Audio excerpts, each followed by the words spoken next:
जय हिंद मेरे प्यारे साथियों। आज हम संविधान के प्रमुख भाग की चर्चा करने वाले हैं। हमने पिछले वीडियो में मौलिक अधिकार की चर्चा किया था। अगर आपने वो वीडियो नहीं देखा है तो जाकर के अवश्य देख लें ताकि आगे समझने में आसानी हो। आज हम प्रमुख भाग यानी कि नीति निर्देशक तत्व की चर्चा करने वाले हैं, जिसका संविधान का भाग 4 और 36 से 51 के बीच देखने को मिलता है। राज्य के नीति निर्देशक तत्व को हम DPSP के भी नाम से जानते हैं। यह हमने आयरलैंड के संविधान से लिया है। संविधान निर्माण के दौरान हमने पीछे भी पढ़ चुका है कि संविधान के सलाहकार के रूप में डॉक्टर BN राव को नियुक्त किया गया था और उनका मानना था कि संविधान में 2 प्रकार के मौलिक अधिकार होने चाहिए। पहला वह मौलिक अधिकार जो न्यायालय में परिवर्तनीय हो, और दूसरा वह मौलिक अधिकार जो न्यायालय में परिवर्तनीय नहीं है।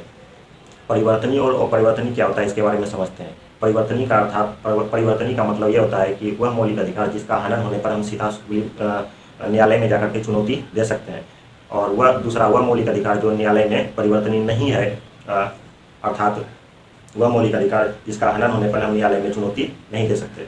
तो डॉक्टर BN राव के सलाह को तो लोगों ने मान्यता दी, लेकिन जो न्यायालय में परिवर्तनीय था, अर्थात वह मौलिक अधिकार जिसका हनन होने पर सुप्रीम कोर्ट में या हाई कोर्ट में जाकर के हम चुनौती दे सकते थे, उसको जो है संविधान के भाग 3 के अंतर्गत 12 से 35 के बीच रखा गया।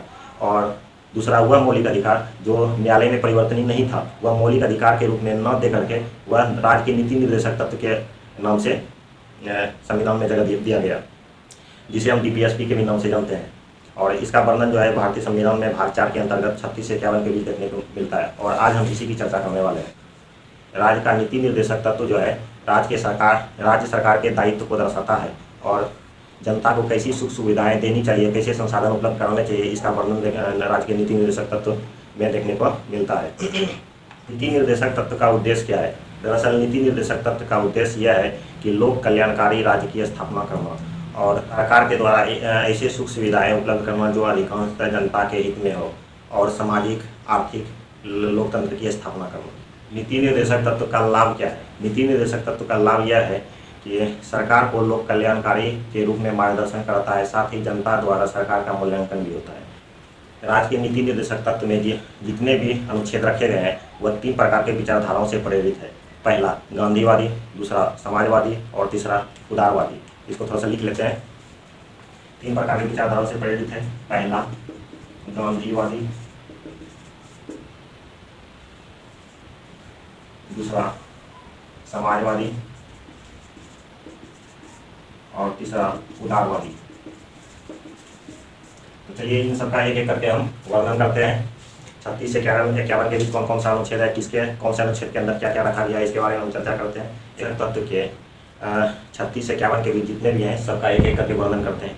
ये हमने पहले इसलिए लिख लिया ताकि ये वीडियो लंबी ना हो और कम से कम टाइम में आपको ज़्यादा हम बता सकें, इसलिए इसको जो है हमने पहले लिख लिया। उसके बाद पहला क्या है? अनुच्छेद 36। अनुच्छेद 36 क्या कहता है? अनुच्छेद 36 में कहता है कि राज्य की परिभाषा का वर्णन है। अनुच्छेद 36 में राज्य की परिभाषा का वर्णन है। राज्य की परिभाषा। अनुच्छेद 37 कहता है यह न्यायालय में परिवर्तनीय नहीं है। न्यायालय में परिवर्तनीय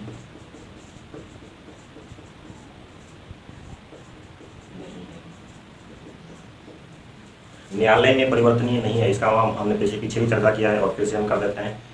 न्यायालय में परिवर्तनीय का मतलब यह होता है कि यह ऐसा मौलिक अधिकार है जिसका हनन होने पर हम न्यायालय में जाकर के चुनौती नहीं दे सकते हैं। इसके बाद है अनुच्छेद 38। अनुच्छेद 38 कहता है सामाजिक, आर्थिक और राजनीतिक न्याय की स्थापना करना। सामाजिक, आर्थिक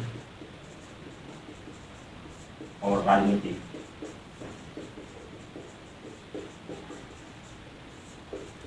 न्याय की स्थापना करना।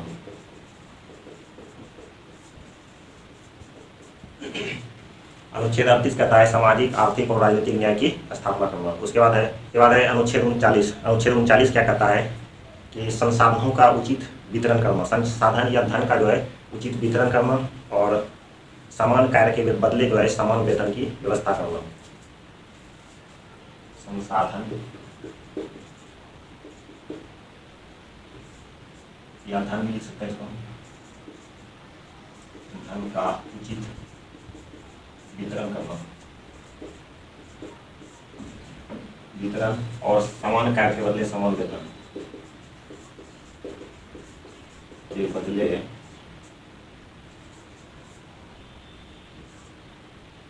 समान वेतन। अनुच्छेद 39 कहता है कि संसाधनों का जो है उचित वितरण होना चाहिए और समान कार्य के बदले समान वेतन की व्यवस्था करना। 39 का क क्या कहता है? अनुच्छेद 39 का क जो है यह दरअसल संविधान संशोधन हुआ है। पहले जो है मूल संविधान में सिर्फ 39 था, लेकिन 42वां संविधान संशोधन 1976 द्वारा इसे जोड़ा गया है और इसमें कहा गया है कि निःशुल्क विधिक सहायता की व्यवस्था करना। पहले लिख लेते हैं, इस पर चर्चा करते हैं। निःशुल्क विधिक सहायता। निःशुल्क विधिक सहायता का मतलब यह होता है कि देश का वह नागरिक जो आर्थिक या फिर अन्य अक्षमताओं के कारण न्याय लेने के अवसर से वंचित हो रहा हो, उसे निःशुल्क विधिक सहायता प्रदान करना। इसको साधारण भाषा में समझते हैं, देश के अंदर जो गरीब वर्ग वाले लोग होते हैं, जैसे अनुसूचित जाति या जनजाति, SC ST वर्ग वाले, वह उनको जो है केस लड़ने के लिए दरअसल पैसे नहीं होते हैं। अगर वकील का फीस देने में सक्षम होते हैं तो राज्य सरकार क्या करती है, उसकी तरफ से सरकारी वकील जो है प्रोवाइड करवाती है और उसकी तरफ से वो सरकारी वकील जो है केस लड़ते हैं। तो यह जो है इस प्रकार की व्यवस्था जो है राज्य के नीति निर्देशक तत्व के अंतर्गत अनुच्छेद 39 का क में देखने को मिलता है। यह जो है 42वां संविधान संशोधन 1976 द्वारा जोड़ा गया है। 42वां संविधान संशोधन 1976 द्वारा। उसके बाद है अनुच्छेद 40। अनुच्छेद 40 क्या कहता है? अनुच्छेद 40 कहता है ग्राम स्तर पर पंचायत की व्यवस्था करना।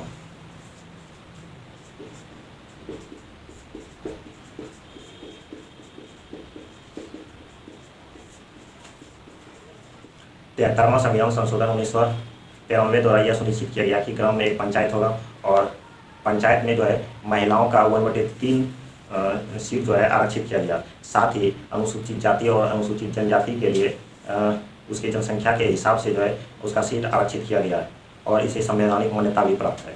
उसके बाद है अनुच्छेद 41। अनुच्छेद 41 क्या कहता है? कुछ दशा में काम पाने का अधिकार। कुछ दशा में काम पाने का अधिकार। कुछ दशा मतलब क्या हुआ? जैसे हो गया गरीबी हो गया, बुढ़ापा हो गया या फिर बीमार हो गया। गरीबी, बुढ़ापा या फिर बीमार। अनुच्छेद 41 कहता है कि यदि किसी कारणवश मान लिया जाए कोई व्यक्ति बीमार है या फिर गरीब है या फिर आर्थिक स्थिति से बहुत कमजोर है और वह बूढ़ा हो गया है, फिर भी उसे काम की ज़रूरत है, तो राज्य सरकार क्या करती है? अनुच्छेद 41 के तहत उन ज़रूरतमंदों को काम की व्यवस्था करवाती है। उसके बाद है अनुच्छेद 42। अनुच्छेद 42 कहता है कार्य न्यायसंगत और मानवीय दशा होनी चाहिए। जहाँ पर व्यक्ति काम करेगा वहाँ पर काम न्यायसंगत होना चाहिए और मानवीय दशा होनी चाहिए। न्याय संगत और मानवीय दशा।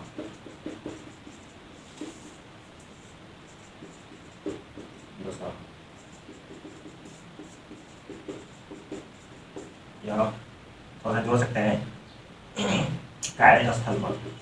कार्यस्थल पर जहाँ पर व्यक्ति काम करेगा वहाँ पर वह कार्यस्थल पर जो है मानवीय दशा होना चाहिए और जो है कार्य न्याय संगत। उसके बाद अनुच्छेद 43 क्या कहता है?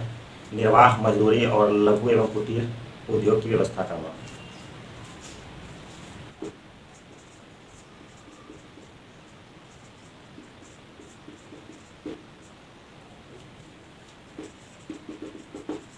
लघु एवं कुटीर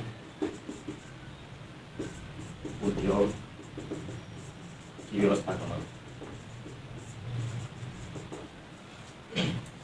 कहने का मतलब ये हुआ, अनुच्छेद 43 कहता है कि निर्वाह मजदूरी का मतलब ये हुआ कि उचित काम के बदले उचित वेतन और लघु कुटीर उद्योग की जो है व्यवस्था करना। उसके बाद है अनुच्छेद 44। अनुच्छेद 44 क्या कहता है? अनुच्छेद 44 कहता है समान नागरिक संहिता। समान नागरिक संहिता।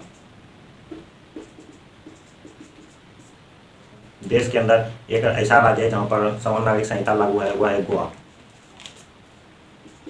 गोवा समान नागरिक संहिता का मतलब होता है ये, इसमें हमारे देश में जो है दो प्रकार के कानून हैं, एक सामाजिक कानून, दूसरा नागरिक कानून। सामाजिक कानून क्या होता है, जैसे कि समाज के अंदर या फिर देश के अंदर एक प्रकार का उसको अपराध की दृष्टि से देखा जाता है, जैसे हो गया चोरी हो गया, डकैती हो गया, फिर मर्डर हो गया, इस प्रकार का जितने भी केस आता है यह सामाजिक कानून के अंतर्गत आता है, सामाजिक कानून के अंतर्गत आता है। और दूसरा होता है एक नागरिक कानून। नागरिक कानून का मतलब यह होता है यह जो है पर्सनल व्यक्तिगत जो है एक प्रकार का कानून है। जैसे किसी प्रकार का मानहानि का केस हो गया, जैसे मान लिया जाए किसी फिल्मों आदि में भी देखा होगा कि हम तुम्हारे खिलाफ जो है 50,000 या 1 लाख या 5 लाख का जो है मानहानि का दावा ठोकते हैं, उसको अपमानित किया जाता है। तो इस दशा में जो है पर्सनल व्यक्तिगत जो है जो कानून होता है या उसे हम नागरिक कानून के नाम से जानते हैं। उसके बाद अनुच्छेद 45 क्या कहता है, अनुच्छेद 45 कहता है 6 से कम उम्र के बच्चों को निःशुल्क शिक्षा एवं स्वास्थ्य की व्यवस्था करना। 6 से कम उम्र के बच्चों को शिक्षा एवं स्वास्थ्य की व्यवस्था करना।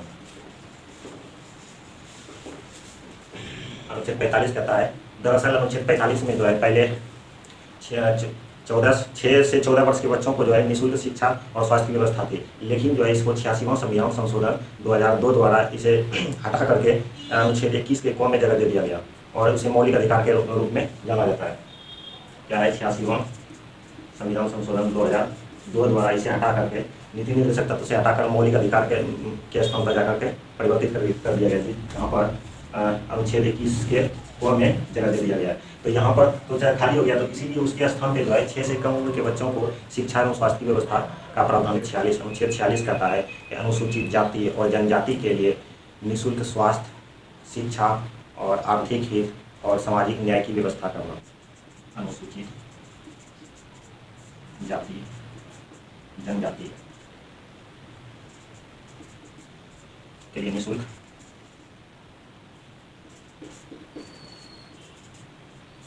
शिक्षा, स्वास्थ्य,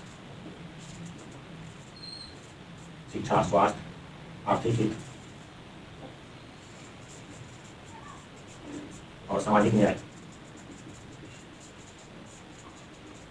की व्यवस्था करना। 46 कहता है कि अनुसूचित जाति और अनुसूचित जनजाति के लिए शिक्षा, स्वास्थ्य और आर्थिक हित, सामाजिक न्याय की व्यवस्था करना है। अनुच्छेद 47 कहता है मद्य निषेध, अच्छे पोषाहार और अच्छे स्वास्थ्य की व्यवस्था करना।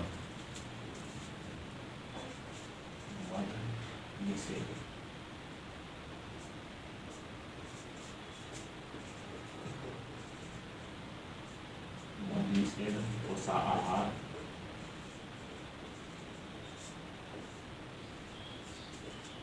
और अच्छे स्वास्थ्य। अनुच्छेद 47 कहता है मद्य निषेध, पोषाहार और अच्छे स्वास्थ्य की व्यवस्था करना। कहने का मतलब ये हुआ कि राज्य यह सुनिश्चित करे कि राज्य के अंदर जितने भी व्यक्ति हैं उसे शराब से छुटकारा कैसे पाया जा सके, उसके बारे में जानकारी दें और अच्छे पोषाहार कैसे लें और फिर अच्छे स्वास्थ्य की व्यवस्था कैसे करना, इसके बारे में जागरूक करना। शराब बंदी है, लेकिन वहाँ शराब तो अधिकांश मिल ही जाता है। चलिए, ये हमारा टॉपिक नहीं है, इसको छोड़ करके आगे बढ़ते हैं। उसके बाद है अनुच्छेद 48 कहता है कि जब आपने अनुच्छेद 47 में शराब पीना बंद कर दिया और अच्छा पोषक आहार और अच्छा स्वास्थ्य की कामना करने लगे, तो चलते हैं कुछ बिजनेस कर लेते हैं, कुछ इनकम की बात कर लेते हैं, इनकम का। तो उसके लिए क्या करेंगे, अनुच्छेद 48 कहता है कि पशुपालन या फिर कृषि कर लेते हैं। कृषि, पशुपालन,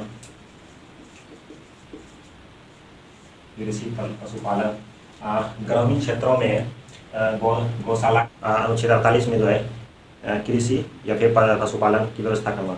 अनुच्छेद 48 के अंतर्गत ही राज्य सरकार जो है ग्रामीण क्षेत्रों में जो गौशाला की व्यवस्था है वह जो है अनुच्छेद 48 के अंतर्गत ही प्रोवाइड करवाती है। अनुच्छेद 48 का को कहता है कि पर्यावरण संरक्षण, वृक्षारोपण जैसी सुविधा प्रदान करना और लोगों को जागरूक करना। पर्यावरण संरक्षण, वृक्षारोपण सुविधा प्रदान करना और लोगों को जागरूक करना। कहने का मतलब ये हुआ अनुच्छेद 48 का क्या कहता है कि पर्यावरण संरक्षण और वृक्षारोपण जैसी सुविधा प्रदान करना और क्या कहते हैं लोगों को जागरूक करना। हमारा पर्यावरण जो है, पर्यावरण के लिए भूमि पर कम से कम 33% वन की आवश्यकता होती है। 33% पर्यावरण को संतुलन बनाने के लिए पृथ्वी पर जो है 33% वन की आवश्यकता होती है। तो ये इन सभी चीज़ों के लिए जो है राज्य सरकार को यह दायित्व देता है अनुच्छेद 48 का को कि लोगों को वृक्षारोपण और पर्यावरण संरक्षण संबंधी जानकारी प्रदान करें और लोगों को जागरूक करें ताकि वह जो है अपने पर्यावरण की रक्षा कर सके। अनुच्छेद 48 का को जो है यह हमारे मूल संविधान में नहीं था, यह जो है 42वां संविधान संशोधन 1976 द्वारा जोड़ा गया है। यह जो है 42वां संविधान संशोधन 1976 द्वारा इसे जोड़ा गया है। उसके बाद है अनुच्छेद 49। जैसे अनुच्छेद 49 के अंतर्गत जो है कोई राष्ट्रीय महत्व या फिर सार्वजनिक स्थल इसके संरक्षण के बारे में जानकारी दी गई है। अनुच्छेद 49 राष्ट्रीय महत्व जैसे क्या हो गया, सार्वजनिक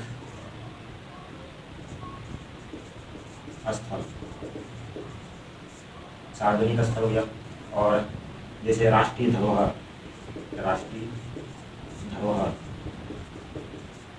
अनुच्छेद 49 कहता है कि राष्ट्रीय महत्व जैसे स्मारक हो गया, कोई सार्वजनिक स्थल हो गया या फिर राष्ट्रीय धरोहर जो भी है उसका जो है संरक्षण के बारे में अनुच्छेद 49 के अंतर्गत बताया गया है। उसके बाद है अनुच्छेद 50। अनुच्छेद 50 कहता है कि कार्यपालिका और न्यायपालिका का पृथक्करण। कार्यपालिका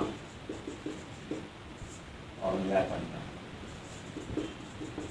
न्यायपालिका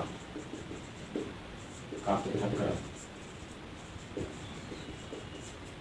कहने का मतलब ये हुआ, कार्यपालिका क्या होता है? कार्यपालिका होता है मंत्री परिषद और न्यायपालिका होता है न्यायाधीश।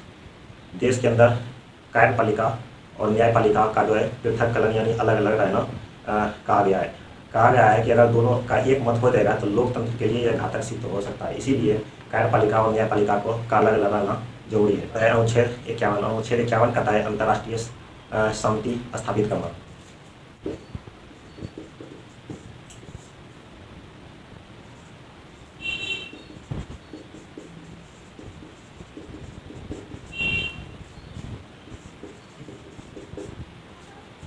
कहने का मतलब ये हुआ, अनुच्छेद 51 का क्या कहता है कि अंतर्राष्ट्रीय समिति की स्थापना करना। इसको यहाँ से थोड़ा समझते हैं, यहाँ से थोड़ा याद करने में आसान है। कहा जाता है कि अनुच्छेद 47 में मद निषेध यानी कि शराब को नहीं पीना है, अच्छा भोजन ग्रहण करना है और अच्छा स्वास्थ्य अपने स्वास्थ्य के बारे में ध्यान देना है। उसके बाद है जब शराब नहीं पिएंगे और अच्छा स्वास्थ्य के बारे में कामना करेंगे तो कुछ रोजगार धंधा करने की जरूरत पड़ेगी और अच्छे ख्याल आएंगे। कहने का मतलब अच्छे ख्याल आएंगे तो आप कृषि कर सकते हैं, पशुपालन कर सकते हैं या गौशाला में दूध उत्पादन करके बिक्री कर सकते हैं। उसके बाद है अनुच्छेद 48 तक वो कहता है कि जब कृषि करेंगे साथ साथ क्या कहते हैं पर्यावरण का संरक्षण भी और वृक्षारोपण भी करें तो यह देश के लिए अच्छा होगा।